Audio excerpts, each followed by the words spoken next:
pemirsa, Museum Muhammad Husni Tamrin di Jakarta rencananya akan direnovasi. Pemerintah Provinsi DKI Jakarta menilai fasilitas museum ini masih kurang memadai.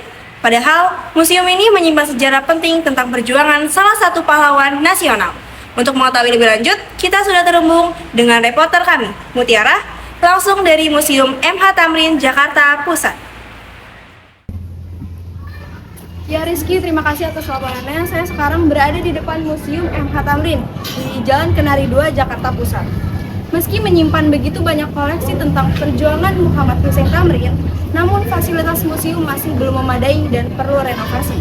Renovasi direncanakan agar museum lebih menjadi menarik dan nyaman sebagai destinasi edukasi sejarah. Seperti terlihat, koleksi museum terdiri dari foto perjuangan, dokumen, dan benda peninggalan Muhammad Hussein Tamrin, namun belum sepenuhnya didukung fasilitas modern. Renovasi diharapkan menghadirkan ruang pamer interaktif dan perbaikan sarana umum. Selain itu, Pemprov DKI Jakarta juga berencana untuk memindahkan patung Muhammad Hussein Tamrin ke dalam area museum. Kehadiran patung diharapkan menjadi daya tarik tambahan sekaligus bentuk penghormatan terhadap perjuangan beliau. Baik semuanya, jadi saya sudah di Museum MH Tamrin dan kali ini saya ingin mewawancari dengan Ibu siapa? Dengan Maya, pemandu Museum MH Tamrin. Ya, Bu Maya. Jadi saya ingin bertanya nih, apakah bagian mana menurut Ibu yang paling menarik dari Museum MH Tamrin ini? Kalau ditanya yang paling menarik, semua menarik buat saya. Ya, semua menarik sekali.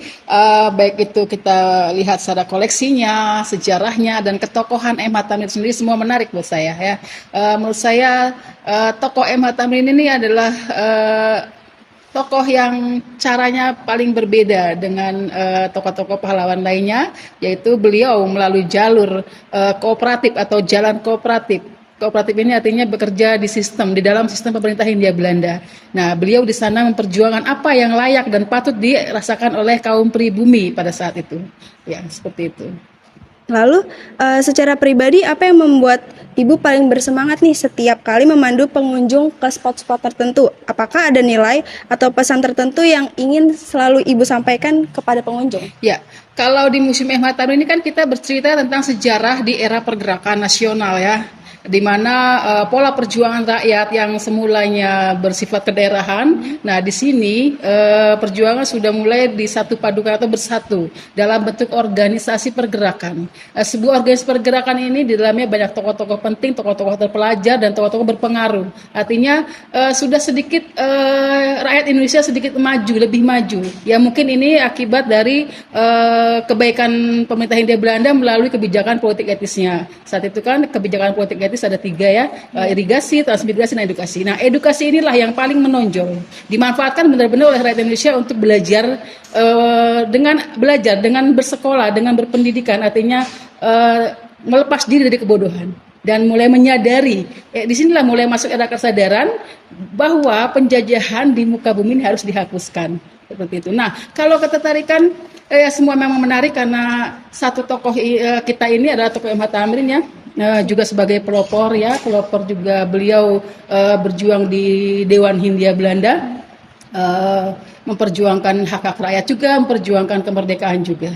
Seperti itu. Nah, gedung ini, terutama gedung ini adalah kalau kita namakan banyak peristiwa penting, peristiwa bersejarah yang terjadi atau yang dilaksanakan di gedung ini pada saat itu, seperti Kongres Rakyat Indonesia, juga mengkonsep Sumpah Pemuda, juga lagu Indonesia Raya yang kali pertama dikumandangkan untuk diuji coba kan di peristiwa Sumpah Pemuda. Jadi kalau saya bilang lahirnya satu bangsa, kita adalah bagian dari peristiwa-peristiwa perjalanan menuju suatu bangsa yang besar, bangsa Indonesia. Dan kalau dikatakan ingin pesan kepada generasi ya, datanglah ke museum. Datanglah ke museum untuk mengetahui apa perjuangan-perjuangan pahlawan secara detail. Dan di situ kita bisa belajar, barangkali ini bisa menjadi bekal atau menginspirasi diri, menjadikan karakter generasi muda ya yang berbangsa dan bertanah air, yang mencintai bangsanya lah, seperti itu. Ya. Tapi di era sekarang yang di era digital, ini berpengaruh nggak sih Bu terhadap pengunjung? Berpengaruh ya, berpengaruh. Kalau secara digitalisasi mungkin museum kita masih di bawah itu ya standar, itu mungkin kita harus ada perbaikan-perbaikan lagi mengenai konsep-konsep promosi melalui digitalisasi seperti itu. Nah, tapi khususnya Museum MH Tamrin ini, bisa saya katakan bahwa setiap pengunjung yang datang ke sini itu saya upayakan agar ada sesuatu yang mereka bawa, yaitu bagaimana rasa ikut dalam masuk ke dalam satu peristiwa di era yang lalu, seperti itu di masa yang lalu, kemudian menginspirasi, menggairahkan, membuat semangat generasi-generasi muda, satu ya belajar bisa, kemudian bekerja dengan baik, belajar dengan baik, atau menjadi rakyat Indonesia yang baik. Terima kasih Ibu atas waktunya. Saya kembalikan kepada Rizky. Baik, terima kasih Mutiara atas laporannya. Renovasi ini tentu diharapkan dapat meningkatkan minat masyarakat, khususnya generasi muda, untuk mengenal lebih dekat sosok Bapak Muhammad Husni Tamrin. Demikian laporan kali ini, tetap bersama kami di Lintas Museum.